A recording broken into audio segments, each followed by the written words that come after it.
Well, good afternoon, friends. Yvonne Stewart here with you in our study on the book of Ephesians.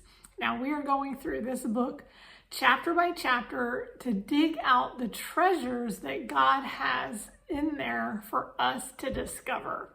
Today, we are going to be covering the second part of chapter 2. So if you haven't read it yet, hit pause real quick and give it a good read so that you have a wonderful idea of where we're going to be studying today.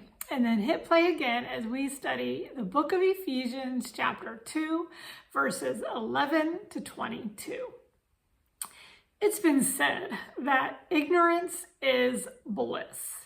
That could be true for some things, but certainly not as it concerns the things of God.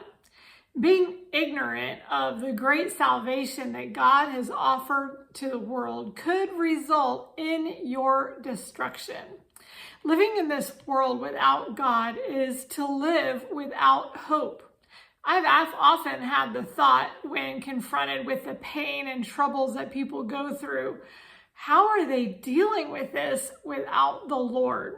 I am aware of how difficult situations and circumstances are when I am walking with the Lord and experiencing His grace and His peace and His supernatural help to work all things out for me. I've often wondered, how do people do it without God? Well, the answer is they use all sorts of other things to try and deal with it. Pills, drugs, alcohol, destructive relationships, getting in debt, even physically harming or killing their own bodies. All of these things simply make the problem worse. And that's only considering earthly problems. We all have the problem of eternity to contend with. How do people deal with eternity without God?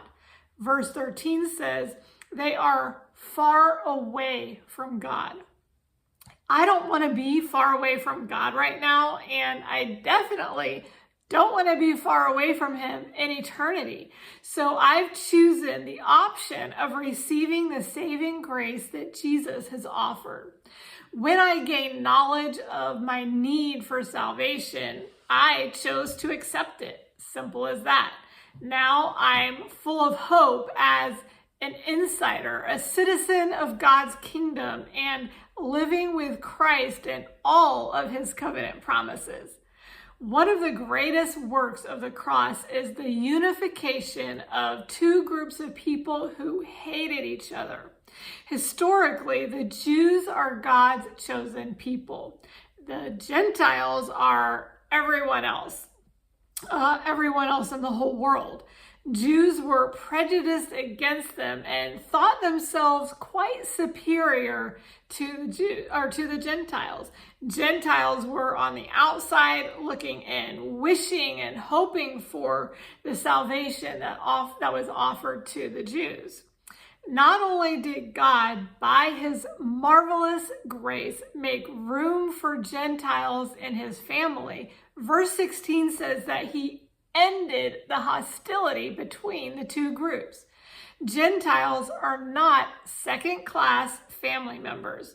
Each person who comes to Christ is a full-fledged child of God with all the same rights, privileges, and responsibilities as everyone else. This includes men, women, children of every race and every social class. In light of this, are you living free from the hostility and prejudice towards other people, especially other believers? Those are burdens that God never meant us to live under.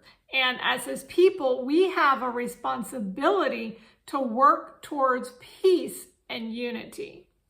Throughout the scriptures, many different metaphors are used for God's people to help us understand how we relate to God, each other, and to the world.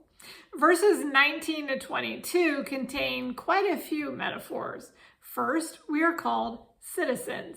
This is an important paradigm to understand as God's people.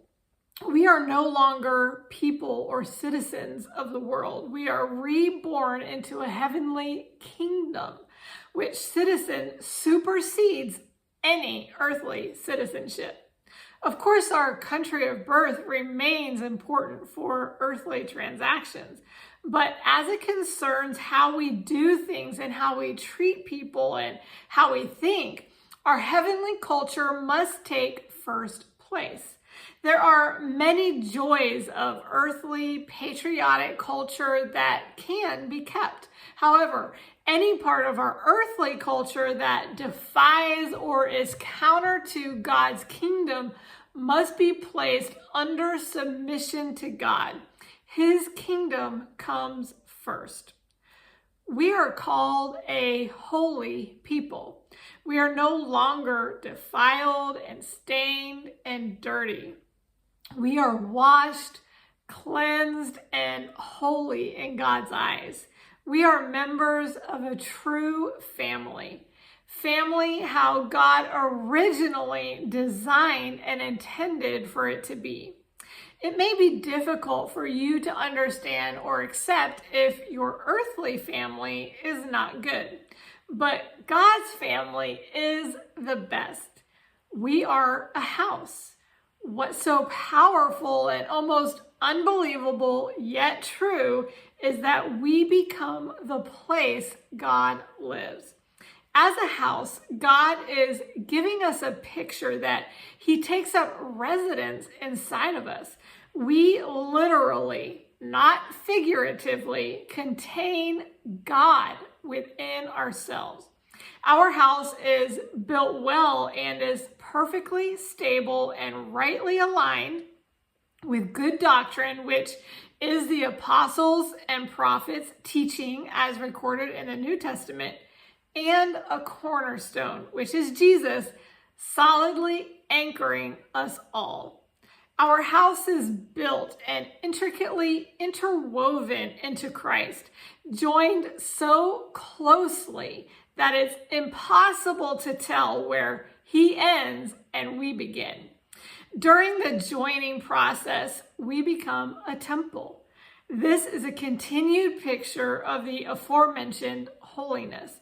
Our house is consecrated to God and made sacred, becoming a temple. These things are true for everyone who calls upon the name of the Lord to be saved. Well, that's all for today. I hope you receive some revelation from God about the new realities that you have in Christ Jesus. The scriptures I read or referred to in this message are written in the description of this video. Make sure you check those out. And then join me again right here on Wednesday at 12 Central Time. Have a blessed week.